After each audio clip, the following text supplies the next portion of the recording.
The oppression pattern. Hey, I'm gonna get this TikTok thing a shot. My daughter asked me to kind of start looking into it, but so while I'm waiting on the meeting, I just want to bring this up real quick. I remember there was a young lady who escaped from North Korea, and she was telling a story.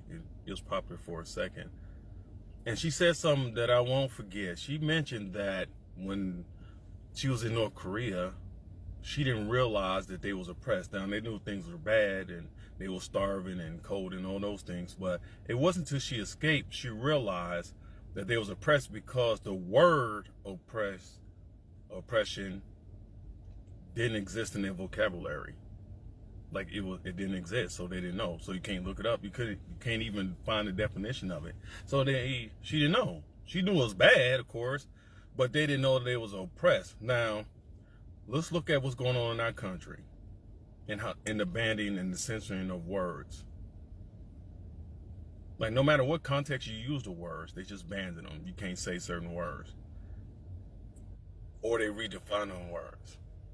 So you gotta ask yourself the question: why are they doing this? I mean, objectively,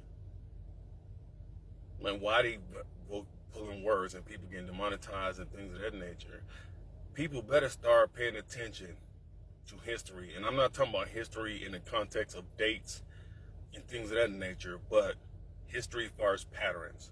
Oppression has a pattern. Tyranny has a pattern. Fascism has a pattern. Everything has a pattern.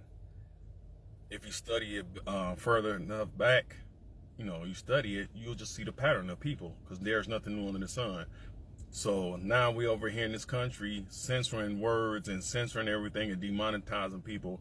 It's a pattern to this. Are you brave enough to learn the pattern? Just putting that out there. Hope you are. I know the pattern, and maybe I'll do some videos on it.